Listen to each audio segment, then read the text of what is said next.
Hi everybody, this is Catherine, your favorite French Canadian. Today I'm going to show you how to boost your FPS in Spider-Man Miles Morales, or even like how to improve your visual quality on the PS5. So for this game you have two options. First of all, you have all those options that we can change in the PS5 setting, and also you have a parameter that you can change in the game itself that we will see. So first of all, let's start with the console. Go to settings. After that, we will go to screen and video output. So the first one that you need to look at is the resolution. For me right now, I'm locked at 1080p because I'm using a capture card and my capture card is locked at 1080p. But normally I'm playing 4K 60 on my LG OLED C7. And I'm getting like HDR and stuff like that. So normally you want to play 4K when you're playing like a solo game because you want like nice visual, but some people like to play 1080p if you want to play competitive. So for example, you're playing Fortnite, Warzone and games like that. And also you want your 120 Hz and you don't have like the new TV that support the HDMI 2.1 for the 4K 120 FPS. So a lot of people is gonna play 1080p. Right now that you don't see the 2K resolution and it's normal, it's not compatible on the PS5, so I'm not too sure if they're gonna flash or update the firmware to make sure that we're getting some compatibility with the 2K. But right now it's not possible. After that, HDR. If your TV monitor is compatible to HDR, this should be at automatic. Really important if you want HDR in your game.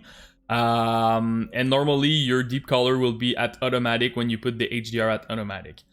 If your monitor or TV support HDR and you don't have the option in the PS5, look at the deep color option on your input of your TV. So for an example, your PS5 is plugged in on the HDMI 3, click on it and go look at the deep color. So you need to activate this. On my LG TV, that was a bit weird.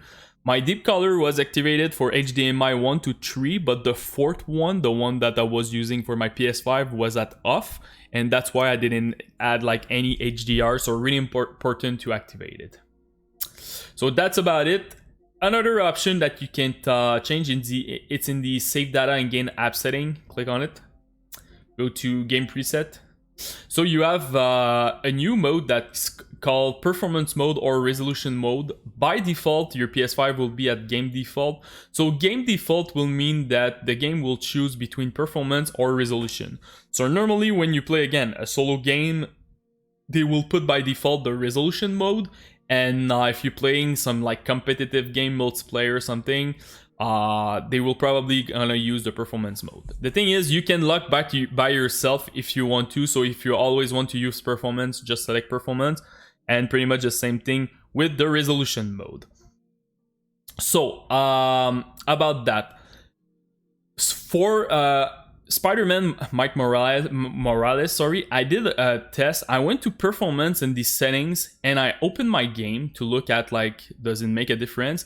And it didn't make any difference because I was selecting visual in Spider-Man, not performance.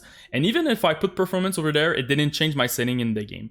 So I feel this is more for PS4 game like God of War and stuff like that, because you have an option to have your 60 FPS, your 30, or even your 120 when it's possible. So that's about it. I think I prefer the one from Spider-Man because I don't want to go back in my setting each time I open a game. I prefer to change the setting inside of my game. So I really like the way they did it with Spider-Man. So now let's open the game. So in the game, right now I'm at 60 FPS. You don't have any HDR and stuff like that because, again, the capture card. So when you press start, go to settings, and you have something called visual. And in graphic mode, you have two different options, fidelity and performance. So fidelity right now, you will activate everything like nice lighting, ray tracing, a lot of different like graphic improvement. But the thing is, you will be locked at 30 frames per second. And for me, yes, it's looking very good, but I can't play a game at 30 FPS. So in graphic mode, I'm using performance. So I'm still getting like really nice graphic. Everything is at high, but I'm missing a bit of lighting, and also I'm missing the ray tracing in the game. but I'm still getting my HDR, my 4K resolution, and my 60 FPS. So this is pretty much the difference between it. If you want to look at fidelity, I can show you if you want. So you see, when I move like this, it's a bit rough, like the 30 FPS. So this is pretty much the difference. So if you have any question, guys, comment in the YouTube section. This is pretty much it for the guide for Spider-Man. Any question about the console, HDMI, your monitor, or even Spider-Man, I will try to help you the best that I can. And also, don't forget to subscribe to the channel. Peace!